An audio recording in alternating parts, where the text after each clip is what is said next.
Welcome to Fluent English Journey, and today I want to start with a moment of complete silence. Imagine this with me.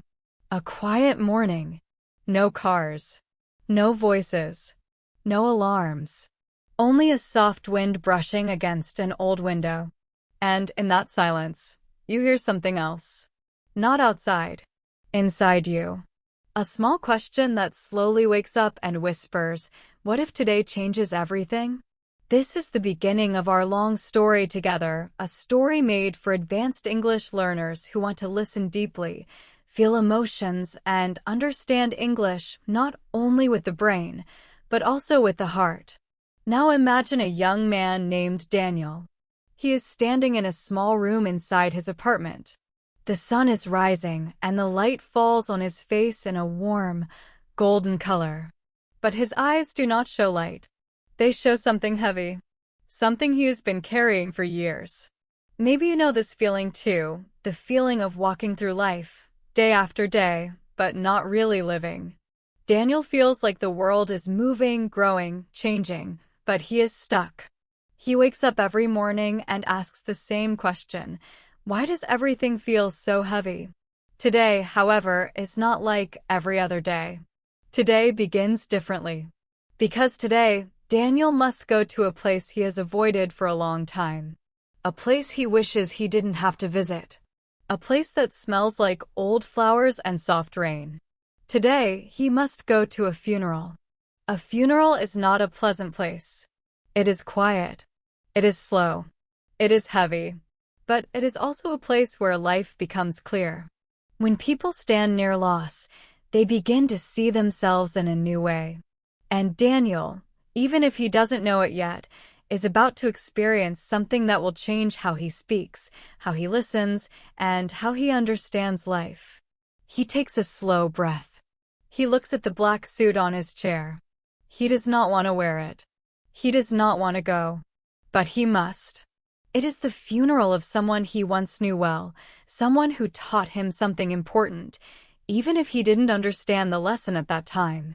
As he gets dressed, he speaks softly to himself in simple English words, almost like a child learning to understand the world again. It's okay. Just breathe. Just go. Just listen. He doesn't know why he is saying these words out loud, but sometimes speaking helps us understand ourselves better. And this small act, speaking to himself, becomes the first step of his transformation. He walks outside, and the morning air feels cold on his skin. The road is empty. The world feels fresh. And for a moment, he closes his eyes and just listens. This is what advanced English listening practice really means, not only hearing words, but hearing the world, hearing your own thoughts, hearing the meaning behind silence. Daniel begins to walk toward the funeral hall. As he walks, memories float up like soft shadows. He remembers the person he is going to say goodbye to. A mentor. A friend. Someone who used to say, "Life speaks to you every day." The question is, are you listening? Daniel didn't listen back then. He was too busy, too distracted, too lost in his own problems. And now that voice is gone. Forever. When he reaches the funeral place, the door is half open. People are inside. Some are crying quietly. Some are whispering. Some are staring at the floor. He stands at the door for a long moment, wondering if he should walk in. Wondering if he even deserves to be here after staying away for so long. But then, something unexpected happens. A small old woman touches his arm gently. Her hand is soft and warm. Her voice is slow but clear. "You came. That is enough." Daniel looks at her surprised. He does not know her very well. But she knows him. She knows his face. She knows his silence. And her words help him take the first step inside.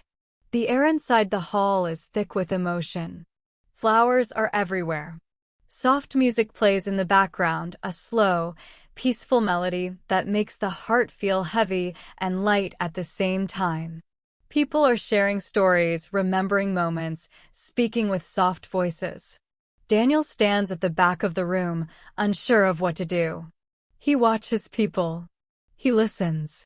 This is where our English practice begins, not with grammar or vocabulary, but with attention, with presence, with listening.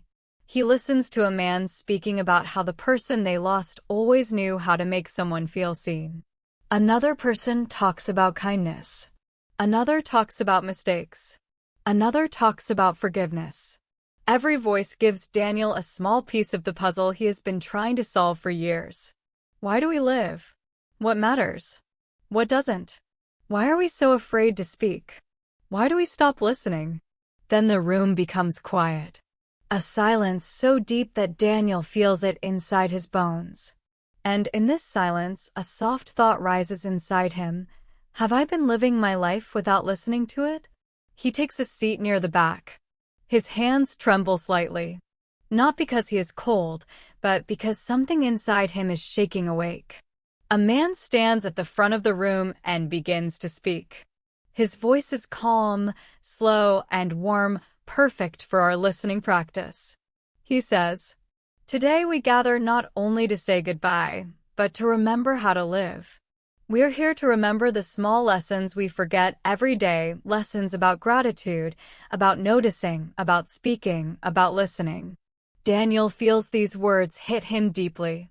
Gratitude. A simple word. A difficult practice. One he has ignored for a long time. The speaker continues, "Life is made of small moments. But we often wait for big ones, thinking that happiness will come later. But it does not. Happiness lives in small moments. Today is a reminder." Daniel closes his eyes.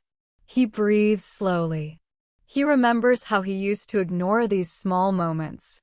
He remembers how he always waited for something big to happen. A better job, a better life, a better version of himself. But what if everything he needed was always around him, waiting for him to pay attention? Suddenly, Daniel feels a touch on his shoulder. A familiar voice whispers, "You're here." "I'm glad." It's an old friend, someone he hasn't spoken to in years. They hug gently. Words are not necessary. Sometimes a hug says everything. They sit together, listening to the stories, feeling the emotions in the room. And in that moment, Daniel realizes something powerful. This funeral is not only an ending, it is a beginning. A beginning of understanding. A beginning of deep listening. A beginning of speaking with meaning. A beginning of living with gratitude. And this is where our story truly begins. He looks at the closed casket. He whispers softly, almost like a promise, "I will listen now. I will pay attention. I will live better." The music changes to a softer melody. The people begin to stand, to talk, to share memories. The room becomes warmer, filled with gentle smiles and quiet tears. And for the first time in a long time, Daniel feels something inside him shift, a small door opening, letting light in. This first section ends here, with Daniel standing inside a moment that changes the direction of his life, even if he doesn't fully understand it yet. And now the journey continues. When the funeral ends, people begin to walk outside slowly, like they are returning to a different world. A world that looks the same, but feels different. The sky is brighter now and the air is softer, as if the universe knows that something heavy has happened and is trying to hold everyone gently. Daniel steps out of the funeral hall and stands near the doorway. He doesn't hurry. He doesn't speak. He simply stands still.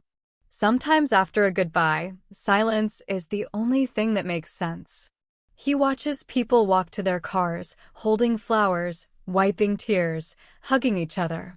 And he wonders, why do we wait until someone is gone to say the words we keep inside? He takes a slow breath. The air feels new, fresh, almost like the first breath of a new chapter. And as he begins to walk away from the building, something inside him whispers, "Don't go home yet."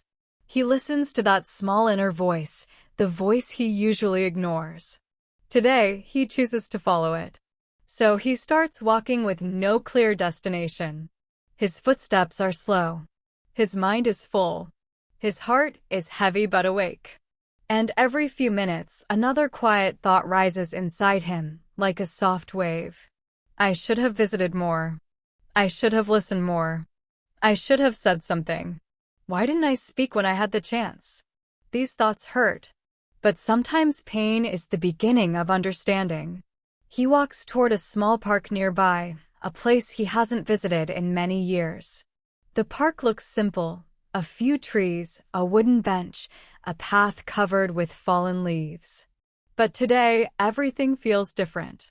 The leaves look brighter. The wind feels warmer.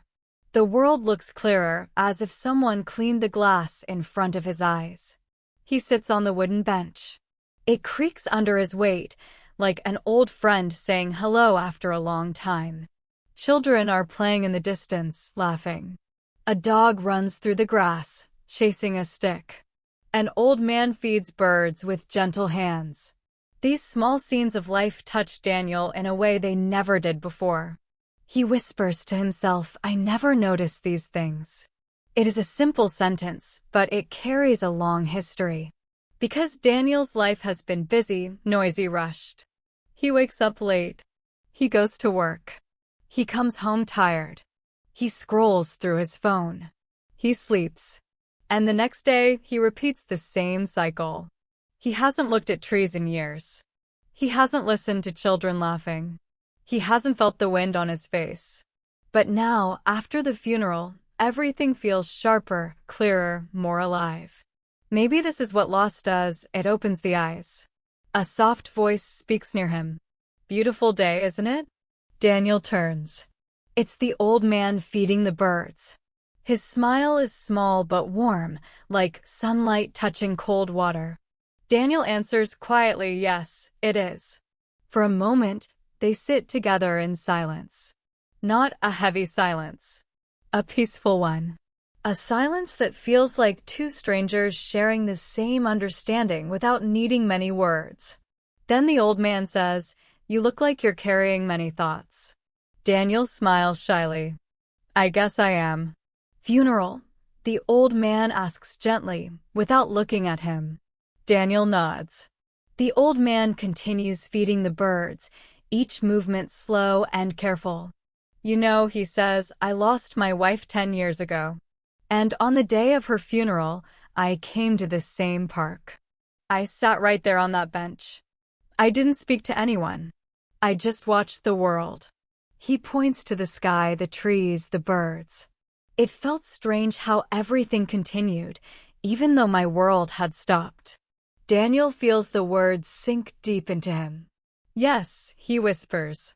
That's exactly how I feel. The old man nods softly. But then, something changed. I realized that life doesn't stop because we feel pain. Life moves forward. And sometimes the best thing we can do is learn to move with it. Daniel looks at him, surprised by how gentle and wise the man's voice sounds. It feels like the universe sent him a message through a stranger.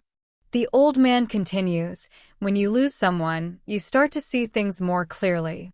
You start noticing small moments. A smile.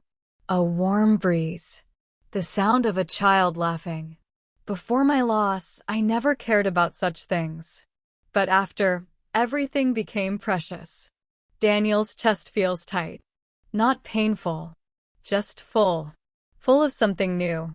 Something he's been missing. He asks quietly, how did you start living again? The old man smiles softly. I listened. I paid attention. I spoke to myself kindly. And I allowed myself to feel things. Not hide them. Daniel looks down at his hands. For so long, he has been hiding his feelings, pushing them away, pretending he is fine. Maybe that's why life felt so heavy, not because of bad situations, but because of the weight he carries inside. The old man stands up, brushing crumbs off his hands. You're young, he says. You have time. But don't wait too long to start listening to your life. Daniel nods. Thank you. The old man gives a small bow of his head. Take care, son. Then he walks away slowly, leaving Dan alone with his thoughts, but also with a new seed planted inside him. He stays on the bench for a long time, listening to the world around him. The wind, the birds, the children, his own breathing. And slowly, a strange feeling rises inside him, peace. A soft, unfamiliar peace that whispers, "You're waking up." He stands and begins walking again, this time without sadness pulling him down. His steps feel lighter. His heart feels softer. Maybe this is the beginning of change. But as he turns the corner of the park, he sees someone familiar walking toward him. A woman with soft eyes and long dark hair tied in a loose ponytail. Someone he once cared about deeply. Someone he lost, not to death, but to silence. Her name is Emma. When their eyes meet, both of them stop walking. The moment freezes like a photograph. Emma takes a small step closer and says softly, "Daniel, I didn't expect to see you here." Her voice brings back 1,000 memories.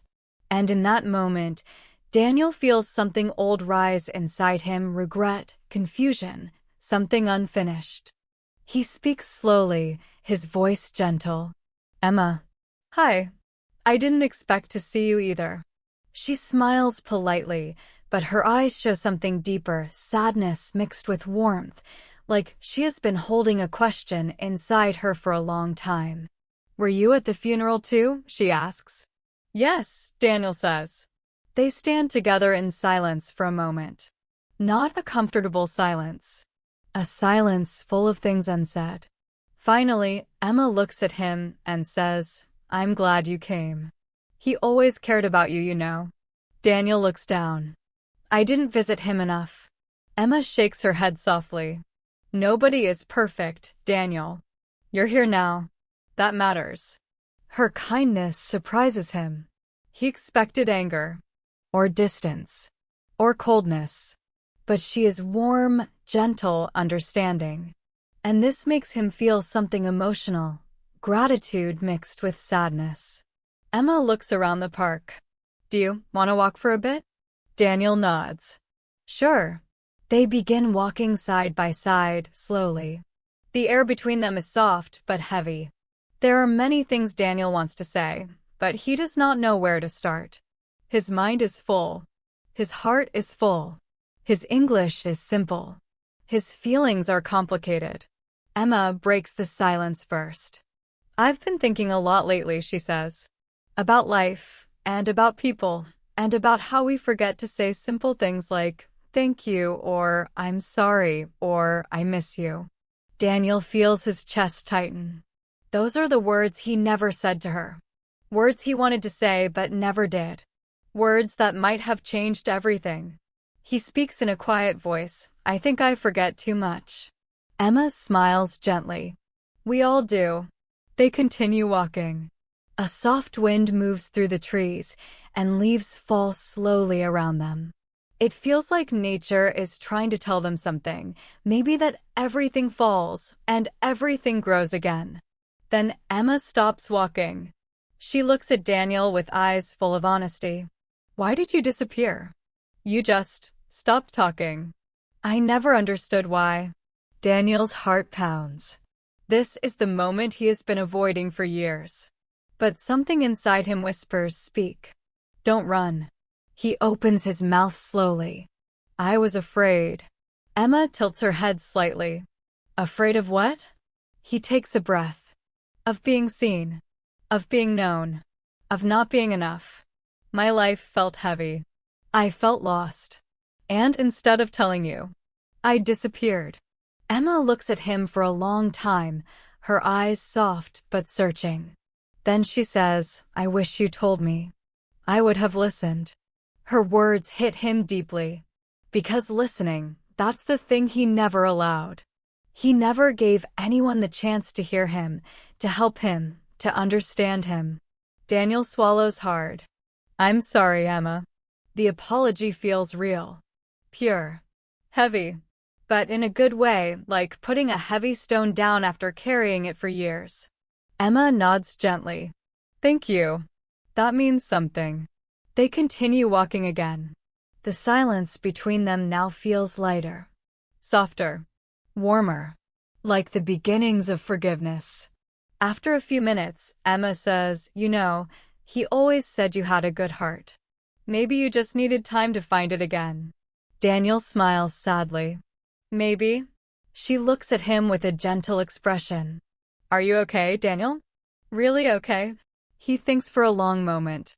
Then he answers honestly, "I don't know. But I want to be." Emma nods again. That's a good place to start. They reach the end of the path. Emma stops, tucks a hair behind her ear, and says softly, "Take care of yourself. And listen, not just to people, but to your life." Daniel looks at her, wanting to say something more. But words feel too small for the moment. So he simply nods. Emma gives a small smile and walks away. Daniel watches her disappear down the path, feeling like a chapter of his life just opened instead of closing. He stands alone again. But this time, he doesn't feel lonely. He feels awake. As he walks back toward the city, one soft sentence whispers through his mind over and over. Life is speaking to me, and I am finally listening. The road ahead is long. And this is only the beginning. Daniel reaches his apartment as the afternoon light turns soft and golden, like warm honey spilling across the sky. The world feels quieter than usual, as if it is giving him space to breathe. But the moment he opens the door, he feels something cold inside. Not in the air in him. The room is exactly the same as he left it in the morning. The shoes near the door. The jacket on the chair. The quiet hum of the refrigerator. The stillness. Everything looks normal. But today, normal feels strange. He steps inside slowly and closes the door behind him. The sound echoes through the room, bouncing off the walls, filling the silence. And suddenly, Daniel feels something he has avoided for years, the sound of his own life, his real life. Not the life he pretends to live outside. Not the life he hides behind excuses. But the life inside these four walls. It feels empty. It feels quiet. It feels like a room waiting for someone to return, someone he has lost, himself. Daniel sits on the edge of his bed. He doesn't turn on the lights. He doesn't open the window. He just sits there, letting the silence wrap around him. And then, very quietly, a feeling rises inside his chest, a feeling he has pushed away for a long time. Sadness. Real sadness. Not the kind he hides behind jokes or busy days. Not the kind he escapes from by scrolling through his phone. This is a deeper sadness. The sadness that comes from not living fully, not feeling fully, not listening fully. He whispers to himself, "Why did I stop living?" The room stays silent. But the question stays with him. He remembers the funeral, the stories, the gentle music, the woman who told him you came. That is enough. The old man in the park who said, "Life moves forward." Emma's soft voice asking, "Why did you disappear?" All of these moments echo inside him like waves hitting the shore. Daniel lies back on the bed and stares at the ceiling. A small crack runs across it, something he never noticed before. How many things has he not noticed? How many moments has he missed? He whispers again, "I didn't see anything." He closes his eyes and listens, really listens. He can hear a distant car, a soft wind against the window, a child laughing somewhere outside, the ticking of a clock on the wall. These sounds feel new, almost like he is hearing the world for the first time. But then, something else rises inside him. Not a sound. A memory. He sees himself years ago, sitting in a small classroom, listening to his mentor, the same person whose funeral he attended today. The mentor was standing at the front of the room, speaking with passion, speaking with life. His voice was strong, warm, full of stories. And he said something Daniel now remembers clearly. When life becomes too loud, stop. Listen to the quiet inside you. That quiet will guide you. Daniel opens his eyes. His mentor's voice is gone forever. But the lesson is still here. He sits up slowly and walks to the window. Outside, the city looks alive, people walking, cars moving, clouds drifting. Daniel opens the window, and a cool breeze enters the room, brushing against his face. He closes his eyes and lets the air touch him. For years, he has lived like a closed window, not letting anything in, not letting anything out. But now, he feels something opening inside, something soft, something new. He whispers, "I want to change." It is a simple sentence. But simple sentences can be powerful, especially when they come from the heart. He walks to his desk, a desk covered with old notebooks, unpaid bills, pens without ink, dust. He sits down and pulls out a notebook he hasn't touched in a long time. The cover is worn. The pages inside are yellow. But this notebook holds something important, his old dreams. He opens the first page. There are words he wrote when he was younger, full of hope and energy. I want to help people. I want to speak with confidence. I want to learn deeply. I want to grow. I want to listen. Daniel's eyes fill with emotion. When did he forget all of this? When did he lose this version of himself? He reads the words again, slowly, like a child learning how to speak. I want to help people. I want to grow. Something warm spreads through his chest. Not happiness. Not sadness. Something between the two, something gentle. He turns the page and finds a letter he wrote but never sent. A letter to Emma. His hands tremble as he unfolds it. My dear Emma, I am sorry for disappearing. I am scared to show myself. I feel small. I don't know how to say this, but I miss you. I miss the way you listen to me. I miss the way you understand things I cannot say. Maybe one day, I will be brave enough to speak. He stops reading. His throat feels tight. His eyes are wet. He whispers, I never sent this. This letter is a symbol of his life, full of things he wanted to say but never said. Full of feelings he wanted to share but kept inside. Full of moments he let slip away because he was afraid. Daniel closes the notebook and places his hand on top of it. He breathes deeply and says softly, no more hiding. He stands up and walks to the mirror. His reflection looks tired. His eyes look older than his age. His shoulders look heavy. But his expression, there is something new in it. A spark. A small light. He speaks to himself softly, almost like a coach guiding a lost student. I will listen. I will speak. I will live slowly. I will be present. He repeats the words, each time with more certainty. Slowly. Gently. Honestly. Then he sits on the floor, leaning against the wall. And something unexpected happens. Tears begin to fall. Quietly at first, then slowly, then freely. He doesn't cover his face. He doesn't wipe them away. He lets them fall like rain washing dust off an old window. Because this is not weakness. This is release. This is the beginning of healing. After a few minutes, the tears stop naturally. Daniel breathes deeply. His body feels lighter, as if he put something heavy down. He stands up and walks to the kitchen. He pours a glass of water and drinks slowly. The cool water feels refreshing, almost like a reminder that he is alive. Then a sudden thought enters his mind, an idea he hasn't felt in years. I want to do something different. But what? He doesn't know yet. He only knows that something inside him has changed. Something inside him wants to grow. He looks around his room again. It still looks the same. But Daniel sees it differently now. He notices the dust on the shelf, the old photos on the wall, the small plant near the window that needs water. He sees everything with new eyes. He whispers, I want my life to look alive. He goes to the plant and pours a small cup of water into the dry soil. The plant looks weak, but somehow hopeful. Daniel touches one of the leaves gently and says, "I'm sorry."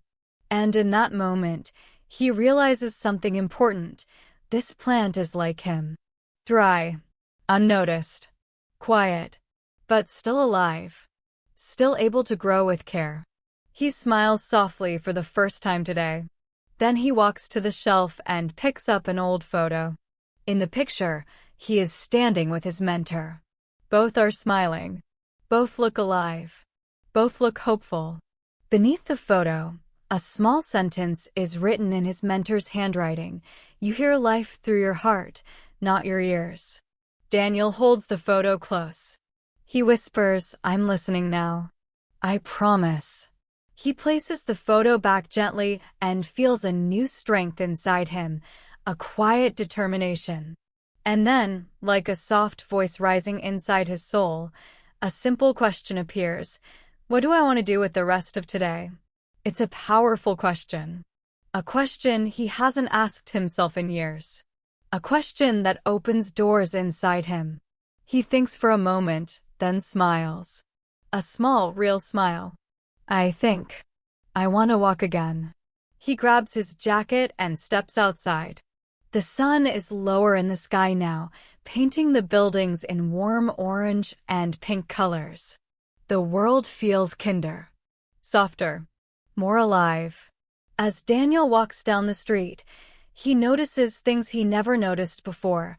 The smell of fresh bread from a bakery, a dog sticking its head out of a window, a man playing guitar near a cafe. These small details fill him with quiet joy. He feels like a child again, discovering the world for the first time. For the first time in a long time, Daniel is not lost. He is beginning to find himself. And this quiet evening walk is the first step toward the life he is finally ready to live. The elevator doors slid open with their usual tired sigh, but today the sound felt heavier, almost like the building itself understood something and Daniel had shifted. He stepped inside, shoulders tense, mind buzzing with leftover thoughts from the night before. Gratitude, patience, meaning. These words had floated around his head like fragile fireflies, and yet, somehow, he woke up still feeling the same pressure in his chest. Maybe growth isn't instant. Maybe lessons don't bloom overnight. As the doors closed, Daniel caught a brief glimpse of his reflection in the elevator's mirror. Dark circles under his eyes, a jaw clenched a bit too hard, and a posture that revealed more exhaustion than ambition. He exhaled softly. "Today will be different," he whispered. He didn't know if he believed it, but he said it anyway. The slow unfolding of a workday. Daniel walked into the office expecting the usual chaos, ringing phones, tapping keyboards, and the low hum of people pretending not to be tired. But the room was strangely quiet. A few coworkers glanced at him, then quickly returned to their screens. His desk light flickered on as he sat down. He opened his laptop, staring at the long list of emails demanding attention. His manager, Mr. Thornton, had already sent 3 messages, all marked urgent. Daniel shook his head, half smiling. "When is anything not urgent?" he murmured. But before he could click his first email, something unusual happened. A soft knock on the partition. He turned around.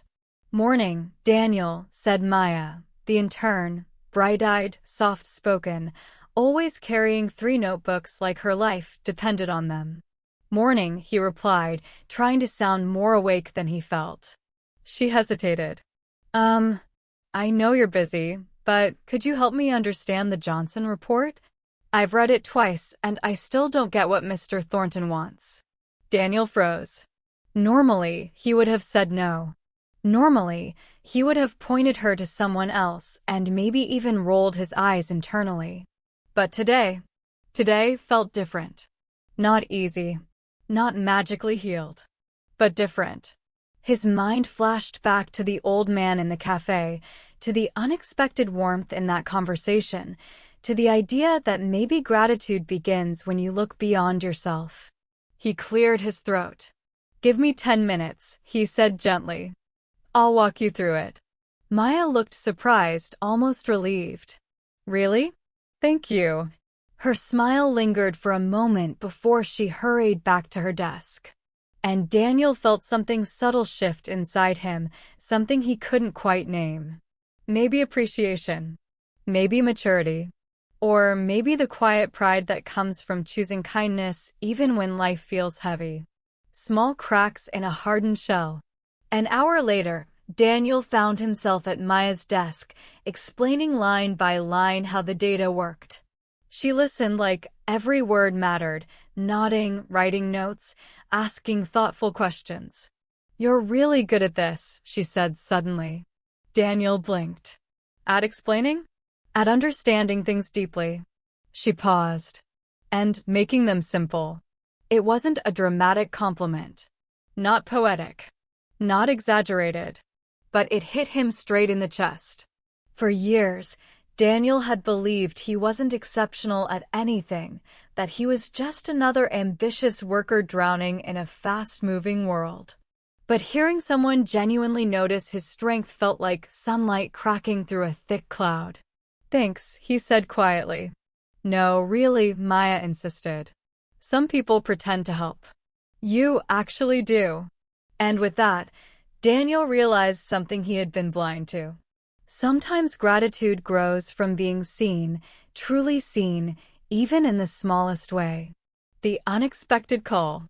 At lunch, Daniel stepped outside the building, breathing in the city air, humid, heavy, and somehow comforting. He bought his usual sandwich and iced coffee, then found a bench under a tree whose leaves shivered gently in the breeze. He took one bite before his phone buzzed. The caller ID made his throat tighten. "Mom." He hesitated before answering. Their conversations were always short and practical, updates about work, health, or bills. Never emotional. Never deep. He pressed the green button. "Hi, Mom." "Daniel, hello. Am I catching you at a bad time?" He swallowed. "No, I'm on break." There was a pause. "Good," she said softly. "I just wanted to hear your voice." Those words startled him more than any urgent email ever could. He leaned back against the bench. "Is everything okay?" Yes, everything's fine," she reassured quickly. "I just thought of you this morning. You sounded tired yesterday. You sure you're all right?" Daniel felt the warmth of her concern wrap around him like a blanket he didn't know he needed. "I'm okay," he said. And for once, he meant it.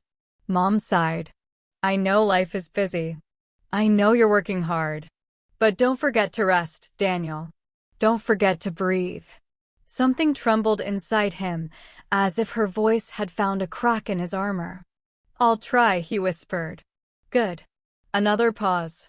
"And Daniel? I'm proud of you." The words hit him like a wave, unexpected, overwhelming, almost painful. Thank you," he managed, his voice thick. They exchanged goodbyes, and he hung up the phone with hands slightly shaking. For years, Daniel had chased achievements, promotions, recognition, never realizing how deeply he needed something simpler. A reminder that he mattered, that he was enough, that someone was proud of him, even when he wasn't proud of himself. A storm gathering over the afternoon. The sky darkened as he walked back to the office. Heavy clouds gathered like unspoken thoughts. Inside, the atmosphere had shifted, voices too loud, footsteps too quick, energy too sharp. Daniel sensed it immediately. Something was wrong. He reached his desk to find Mr. Thornton pacing violently, eyes wide, face tense. "There you are," he snapped. "Where have you been?" Daniel checked the time. "It's still We have a problem," Thornton interrupted. "A serious one." Daniel's heart dropped. "What happened?" Thornton shoved a printed report into his hands. "The numbers for our client presentation, someone used outdated data. Completely wrong. And the meeting is in 40 minutes. Daniel's breath caught. He scanned the pages quickly. This wasn't a small mistake. This was a disaster. He swallowed hard. Okay, I can fix this. No, Thornton jabbed a finger at him. You'll fix it. Daniel nodded, adrenaline rushing through him.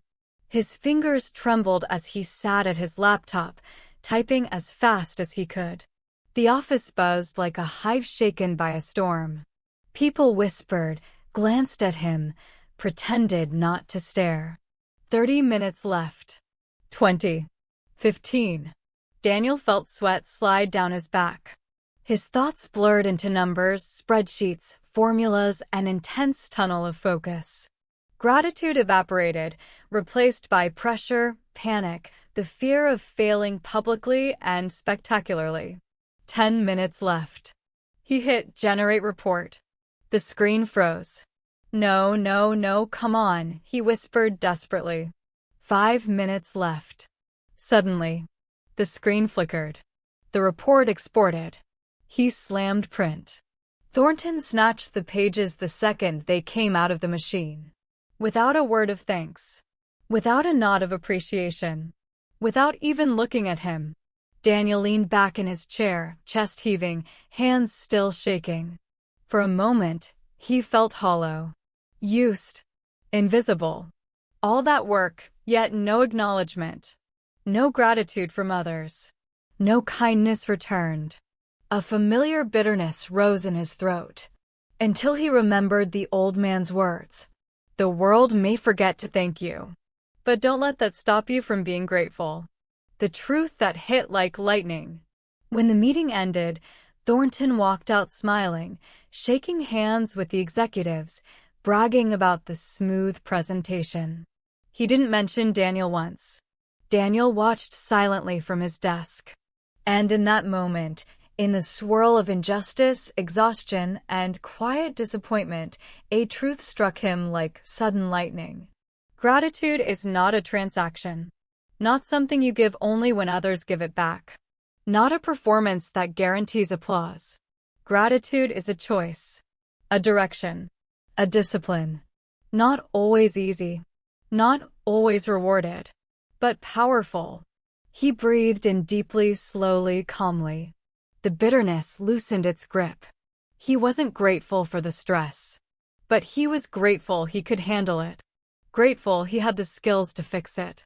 Grateful he was strong even when no one saw it. Somewhere deep inside, a quiet pride began to grow. Not arrogance. Not ego. Just recognition. I did something hard today. I survived something difficult. I showed up. And that, he realized, was worth appreciating. Not because others approved, but because he did. A gentle evening awakens. When the workday finally ended, Daniel stepped outside into the soft drizzle of evening rain. Streetlights glowed through the mist like blurry halos. People hurried past him, umbrellas bumping, shoes splashing, voices blending into a low urban lullaby. Daniel didn't rush. He walked slowly. He let himself feel the rain. It touched his face like delicate reminders, cool, light, grounding. He closed his eyes. The world wasn't perfect. People weren't perfect. He wasn't perfect. But he was learning. One day at a time. One lesson at a time. One small act of gratitude at a time. He whispered to himself today. I grew. And though nobody heard him, the words stayed with him like a promise. Daniel stepped into his apartment, and for the first time in weeks, he didn't turn on the TV or open his laptop. He just stood in the dim glow of the hallway light, still, silent, present. There was something about the rain-soaked walk home, something about the chaos of the day, something about hearing his mother's voice that made his whole being feel softer. As if a tightly locked part of him had finally loosened. He dropped his bag on the couch and sank into the cushions. The apartment smelled faintly of coffee and the old wooden furniture his father once helped him carry up the stairs. He had forgotten that scent, but tonight it wrapped around him with surprising tenderness. He closed his eyes. For once, the exhaustion didn't feel empty. It felt earned. The moment he realized he was not alone. His phone buzzed. A message from Maya. Thank you again for your help today. I would have messed up without you. Daniel smiled faintly. He typed back, you did great. You just needed clarity. Immediately, 3 dots appeared. Still, you didn't have to help me. I appreciate it. Those words, I appreciate it, landed deeper than they should have. Maybe because he had spent the whole day waiting for someone to say something similar. But gratitude, he realized, doesn't always come from where we expect. Sometimes it comes in small packages, from people we barely know. He put the phone aside, the warmth of her message lingering like a soft glow inside him. The quiet return of an old memory. He walked to the kitchen and made tea, something he rarely did. As the kettle hummed quietly, Daniel leaned against the counter and stared at the window. The city lights shimmered through streaks of rain. And then, unexpectedly, a memory surfaced. He was 12 years old, sitting on the rooftop with his father. A cool evening breeze brushing against them. His father had said something he never forgot, but also never fully understood until now. Life won't always thank you, son. So you must learn to thank life. Daniel hadn't known what that meant at the time. But tonight, the meaning arrived like a slow sunrise. Thank life. Even when it's difficult. Even when it's messy. Even when people forget to see your effort. Not because life is perfect, but because gratitude keeps your heart alive. He whispered into the kitchen air, I'm starting to understand, Dad. An invitation he didn't expect. The kettle clicked off. He poured the tea into a mug, sat by the window, and let the steam warm his face. Then another message. This time from his childhood friend, Elisa. They hadn't spoken in months. Elisa, hey, you alive? Haven't heard from you. Daniel, barely, but yes. Elisa, want to join for dinner this weekend? Just a small group of old friends. Daniel, I don't know. Elisa, Daniel. Elisa, come. Elisa, you need it more than you think. He chuckled. Elisa always knew what to say, even when he didn't ask for help. He typed slowly, okay, I'll come. He wasn't sure if he was ready. But something inside him whispered, go. Step out. Let people in. Even if it feels uncomfortable. Even if you feel vulnerable. Gratitude wasn't just about appreciating moments alone. It was also about letting people become part of your story. A Friday that felt like a turning point. 2 days later, Daniel found himself walking toward a cozy cafe near the river, the meeting spot. The evening sky was orange-blue, the air crisp with early winter. He spotted them at an outdoor table. Elisa, Mark, June, and Priya, friends who had once felt like family before adulthood pushed them all in different directions. Elisa noticed him first. Her face lit up. Dan. Mark stood and gave him a playful punch on the arm. Still alive, huh? June grinned. Look who finally escaped his cave. Priya raised her glass. To miracles. Daniel laughed, a real laugh, full-bodied and warm. It felt good. Strange, but good.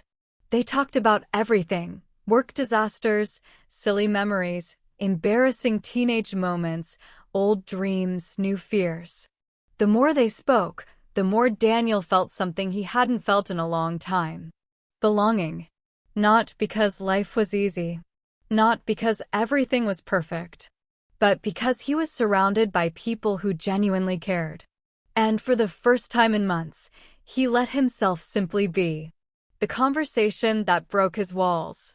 After dinner, the group walked along the river. Lights shimmered on the water like scattered stars. At one point, Elisa fell behind to walk beside him. You seem quieter than usual, she said softly. But different. Different? He asked. Yeah. She looked at him meaningfully. Lighter. Like something inside you shifted. Daniel exhaled slowly. It's been a complicated few weeks. Elisa nodded. Life is like that. Some seasons break you open so something new can grow. Her words struck him deeply. He hesitated, but then said, Elisa, do you ever feel like you give so much but no one notices? Not really. She didn't answer immediately. Instead, she looked up at the sky thinking. Finally, she said, all the time. Then she turned to him. But that's when I remind myself, gratitude isn't about waiting for the world to clap for you. It's about noticing the things that keep you alive, friends, moments, breath, hope. Daniel felt something inside him unclench. Elisa smiled softly. You're more appreciated than you think. You just forgot how to feel it. He swallowed hard. I think I'm learning again. She placed a hand on his shoulder. Good. You deserve that. A small gesture that changed everything. As the night ended, the group hugged him goodbye. Each one said something kind, simple, but meaningful. Good seeing you again, man. Don't disappear this time. We miss you. Daniel felt warmth blooming inside his chest. He walked home under the streetlights, hands in his pockets, the cool breeze brushing against him like a soft reminder. You are not alone. You are not unseen. You are not forgotten. The world may not always thank you, but people still care. Life still offers moments of beauty. Kindness still finds its way back. The heart's quiet realization. Back home, Daniel entered his apartment and sat at the edge of his bed. A strange mix of emotions swirled in him. Softness, relief, hope, a hint of sadness, but not the heavy kind. The kind that cleans you. He thought of Maya's gratitude, his mother's pride, Elise's understanding, his father's old words, the old man in the cafe, the storm at work, and the quiet victories he had barely acknowledged. Gratitude wasn't a single moment. It was a journey, a slow awakening, a series of small openings in the heart. He whispered into the quiet room, "Thank you for all of it." Not to anyone specific, just to life. A tear slipped down his cheek, but he wiped it with a small smile. He wasn't healed. He wasn't perfect. He wasn't finished. But he was finally learning how to feel grateful in real, living ways. And that was enough for tonight. The next morning arrived softly. Daniel woke up before his alarm. No rushing. No heavy feeling pressing on his chest. Just a quiet sense of space. He lay there for a moment, staring at the ceiling, listening to the faint city sounds outside. Cars passing. A distant horn. Someone walking their dog. The gentle rhythm of early life. Normally, he didn't hear any of it. His mind used to wake up already full. Full of stress. Full of noise. Full of pressure. But today felt different. Like the world had slowed down just enough for him to breathe again. He stretched, sat up, and whispered to himself, "Good morning." A small, simple phrase. But he said it with intention. With presence. With gratitude. For the first time in a long time, morning didn't feel like a battle. The coffee that didn't taste like routine. He walked to the kitchen and made coffee. Same beans.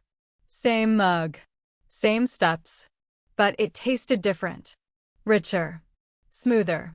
Almost comforting. He realized he was actually tasting it, not just drinking because he had to. He leaned against the counter, warm mug in both hands, and watched the light slowly fill the room. The sun hit the tiny plant on his windowsill, the one he always forgot to water. Somehow, it was still alive. Still trying. He smiled. "You and me both," he whispered to the plant. A strange but pleasant thought passed through him. Maybe gratitude begins with noticing. Not big things. Small things. The things we usually ignore. He took another sip and let the moment stay open, unhurried. A day without escaping. On the walk to work, Daniel didn't put his earphones in. He didn't stare at his phone. He didn't rush. He let his eyes wander. A young couple laughing as they tried to take a selfie. An old woman feeding birds by the fountain. A shop owner sweeping his storefront with sleepy patience. A taxi driver sipping tea from a paper cup before his shift. These weren't extraordinary sights. But today, they felt meaningful. Today, he felt connected to the world around him. He thought, maybe things only feel empty when we stop paying attention. A message with more weight than expected. As he entered the office, Maya waved at him with unusual excitement. "Daniel, I was waiting for you." He blinked. "For me? Why?" She held out a takeaway coffee. "A second cup. I got you this. As a thank you. For everything." It was such a small gesture. But his chest warmed instantly. He took the cup with a gentle smile. "Thank you, Maya. Really. This means more than you think." She laughed lightly. "Good. Because I was nervous. I don't usually give gifts." "You did great," he said softly. Her shoulders relaxed. And in that moment, Daniel realized something profound. People want to show gratitude. But sometimes they're shy. Sometimes they're unsure. Sometimes they don't know how. And sometimes, we are the ones who need to make space for it. A sudden question that hit deep. Later that afternoon, while Daniel was organizing some old files, his manager passed by. "Hey, Daniel," he said casually. "Do you have a minute?" Daniel nodded. They went into a small meeting room. His manager closed the door. "You're one of our strongest people," he began. "But I've noticed you seemed overwhelmed lately. And I want to make sure we're supporting you." Daniel blinked, surprised. His manager continued. "You do a lot for this team. Even things no one sees. I want you to know it matters." Those words hit him harder than expected. Like someone had touched a hidden bruise he didn't know he still had. His voice trembled slightly. "Thank you. I really needed to hear that." His manager smiled warmly. "We appreciate you, Daniel. Don't forget that." When he left the room, Daniel carried those words with him like a quiet treasure. The walk that changed the rhythm of his day. After work, instead of going straight home, Daniel went for a walk by the river. The air was cool, the sky turning a soft purple blue. He sat on a bench and watched the water move gently under the fading light. A man jogged past. A child on a scooter giggled as her father jogged after her. A woman sat on a nearby bench reading a book, her face peaceful. And Daniel felt something he hadn't felt in a long time. Calm. Pure, unforced calm. Not the kind you try to create with deep breaths or meditation apps. But the kind that appears when life stops fighting you and you stop fighting life. He leaned back and whispered, "Thank you, Day. You were kind." When gratitude becomes a habit without trying. His phone buzzed softly. A message from his mother. "Did you eat? And remember to rest." Daniel smiled.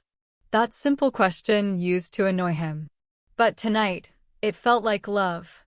He typed back, "Yes, Mom. Thank you." Immediately she replied, "Good. I'm proud of you. Always." He read those words twice. He let them sink in. Let them touch the parts of him that once felt forgotten. He whispered, "I'm trying, Mom." A stranger who wasn't really a stranger. On his way home, Daniel stopped by a small grocery shop near his apartment. Inside, the same old man who owned the store greeted him with a warm smile. "Back early today," the old man said. Daniel nodded. "Yeah, trying to slow down a bit." The old man chuckled. "Good. Life moves fast. If you don't slow down, you miss the sweet parts." Daniel laughed softly.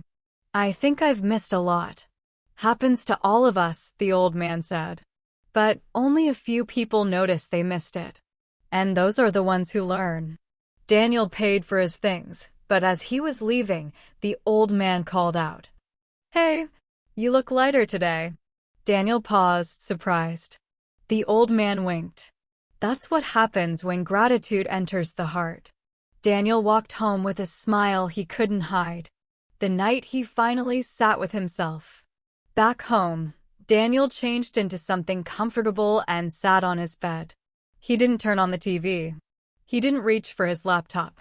He simply sat, breathing slowly, feeling the stillness inside him grow larger and softer at the same time. He whispered, almost to himself, "Thank you, day. Thank you, friends. Thank you, life. Thank you, me." That last one surprised him. But he said it again, to his own tired, brave heart. "Thank you, me." Because he was trying. Because he was learning. Because he didn't give up, even when life felt heavy. And that deserved gratitude too. The deep realization before sleep. As he lay down, ready to sleep, a realization drifted through him like a warm breeze. Gratitude doesn't arrive all at once. It doesn't crash into your life. It grows slowly, quietly, like morning light creeping across a dark room. You don't choose gratitude. You notice it. You let it stay. You let it heal you little by little. And tonight, as his eyes closed, Daniel felt something he hadn't felt in months. Hope. A gentle, peaceful hope that whispered, "You're coming back to yourself." And with a soft breath, Daniel let sleep take him. The next day arrived with a quiet brightness, as if the world had been washed clean overnight. Daniel woke up slowly, blinking at the soft morning light sneaking through the curtains. His body felt heavy but peaceful, the way you feel after a good rest. For a moment, he lay still, listening. A bird outside the window. The gentle hum of a passing car. A distant voice calling out to a neighbor. These sounds didn't feel like noise today. They felt like life.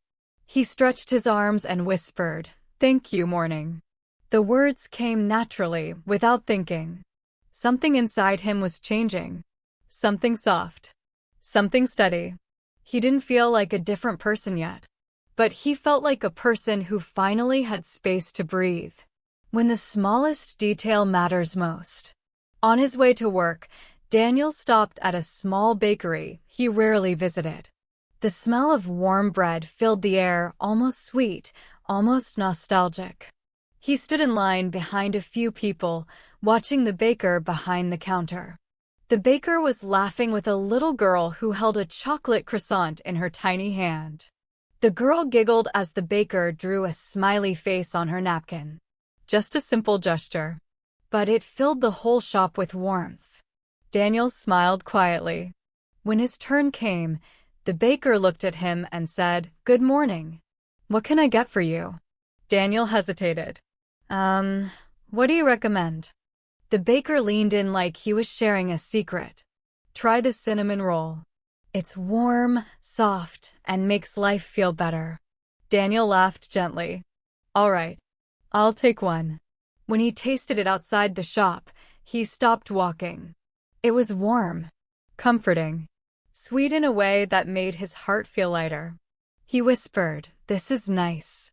And for a moment, he felt grateful for something as simple as a cinnamon roll. When the office felt different. Walking into work, Daniel noticed the atmosphere felt lighter. Not because the office had changed, but because he had. People greeted him. Some smiled. Some nodded.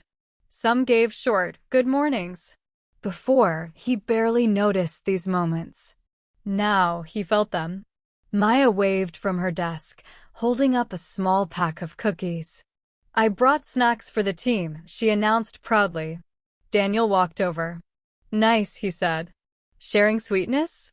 She nodded with a grin. "Yes. More sweetness, less stress." Daniel took one cookie and said, "Thank you." She looked at him with soft surprise. "You look well today." "Do I?" he asked. "Yeah." She tilted her head thoughtfully. "You look, kinder. To yourself." Her words warmed him. A question that opened his heart. During lunchtime, Daniel went to the rooftop garden behind the office, another place he rarely visited. Two coworkers sat there talking quietly, but soon left, leaving the space empty. Daniel sat on a bench surrounded by plants. Some were bright green. Some were turning yellow. Some were trying to grow through small cracks. It reminded him of life. He breathed in the cool air and closed his eyes. Suddenly a thought rose inside him, a question. Why did I stop seeing the good things around me? He waited for an answer. And slowly, something inside him whispered, because you were afraid to feel. He opened his eyes. Afraid to feel, he repeated softly. Afraid to feel joy because it might disappear. Afraid to feel sadness because it might stay. Afraid to feel gratitude because it might hurt to lose it. Maybe the problem wasn't the world. Maybe it was the walls he had built around his heart. And now, those walls were beginning to break, piece by piece. The unexpected call. As he walked back to his desk, his phone buzzed. It was Elisa calling. He answered quickly. Daniel. I'm near your office, she said. Got time for a 5-minute coffee? He hesitated, his schedule was full. But something inside whispered, say yes. Sure, he said. He met her at the small cafe downstairs. She smiled as soon as she saw him. You look different. Daniel chuckled softly. Why does everyone keep saying that? Because it's true, she replied. Your face looks softer. Like you're finally breathing. He shrugged. Maybe I am. She leaned forward, curious. So, what changed? Daniel looked down at his coffee cup. He didn't know where to start. After a moment, he said quietly, I think I'm learning to notice again. Elisa's eyes softened. That's hard. And brave. He nodded. I didn't realize how blind I had become. To what? She asked gently. To kindness, he said. To myself. To others. To life. She reached out and touched his hand lightly. You're waking up, Daniel. And it suits you. He exhaled slowly. Thank you, he whispered. The conversation that became a turning point. Before leaving, Elisa looked at him seriously. Can I say something honest? She asked. Of course. You've always been strong, she began. But not because you were tough. You were strong because you kept caring even when it hurt. Daniel swallowed. She continued, but somewhere along the way, you stopped letting yourself feel. You closed the door. And you forgot how much light your heart used to have. Daniel felt a sting behind his eyes. Do you think that light can come back? He asked quietly. Elisa smiled gently. It's already coming back. I can see it. He looked away, touched and overwhelmed. She squeezed his hand once more. Don't fight it this time. A small act that felt huge. After work, Daniel didn't go straight home. Instead, he stopped at a small flower shop. He stared at the colorful rows of flowers, white lilies, yellow sunflowers, soft pink roses, tiny purple blossoms. He picked a simple white lily. Just one. It wasn't for a special occasion. It wasn't for someone else. It was for him. A reminder. A symbol. A quiet thank you to himself for trying, for healing, for opening up again. He carried it home carefully, like it was something precious. When memories became teachers. At home, he placed the lily in a glass of water on his bedside table. He sat on the floor, leaning against the bed, feeling calmness spread through him. And then, memories began to rise. Not painful ones, just soft, important moments. His father telling him to thank life. His mother's warm hands. His childhood home filled with laughter. Old friends who stayed even when he didn't. The old man at the shop. Maya's simple gratitude. Elisa's honesty. All these moments, all these people, they were threads weaving quietly into his heart, reminding him that gratitude is not an event. It is a way of seeing, a way of living, a way of returning to yourself. He whispered, thank you for every memory that made me who I am. The night realization that shifted everything. Before sleeping, Daniel stood by the window and looked outside. The city lights shimmered gently. The air felt peaceful. And then, suddenly, it hit him. A pure, clear realization. Gratitude is not something you wait for. It is something you practice. Every day, every moment, in every small detail.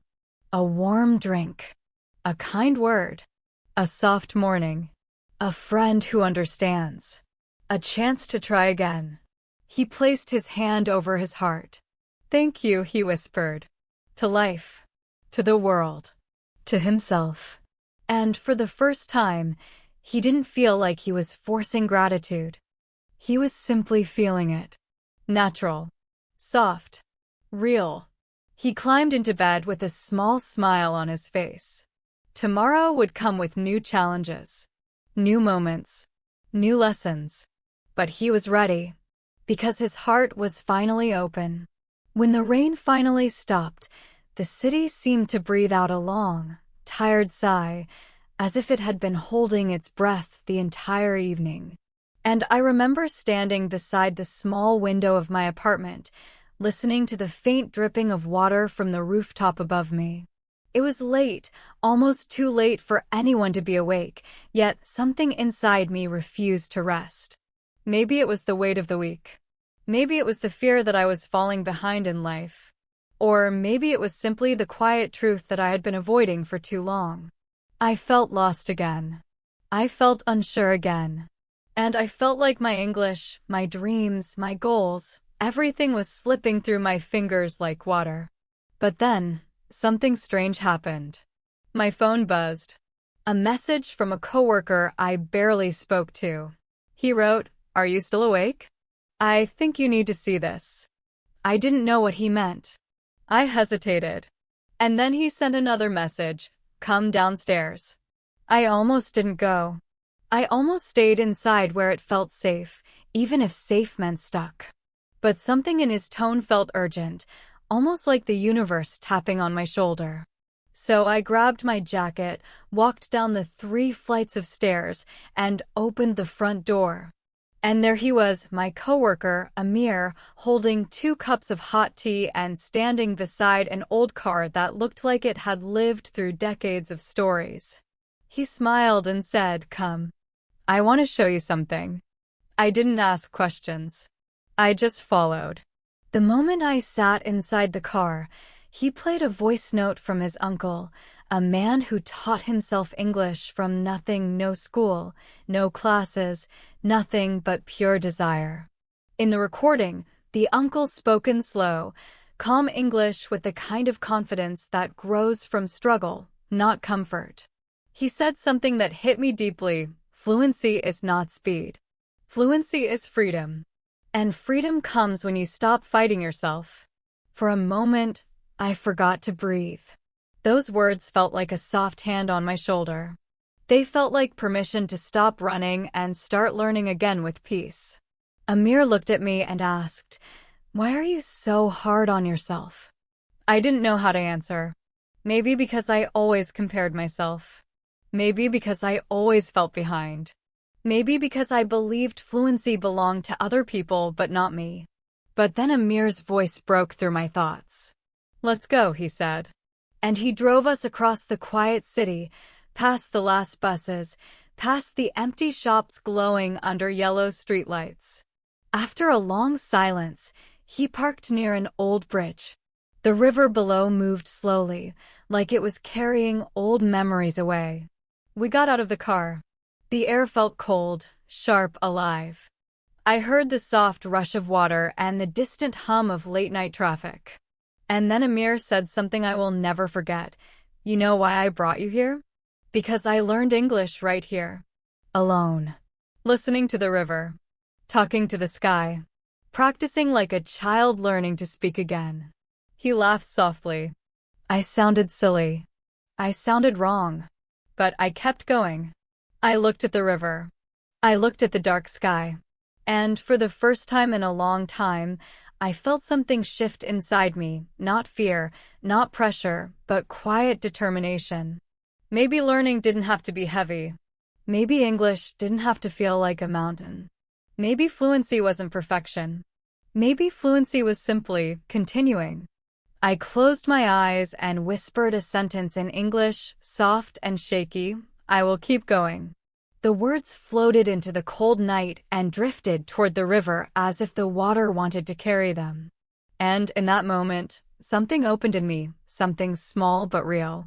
A new beginning, a new energy, a new belief. Amir smiled.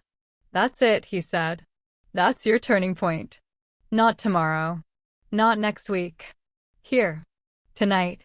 We stood quietly for a long time, listening to the sound of the river gently pulling us into the present moment. And I knew this was the night that changed everything, not because something big happened, but because something inside me finally woke up. And maybe that's all we ever need, a moment that reminds us to breathe, to trust, and to try again.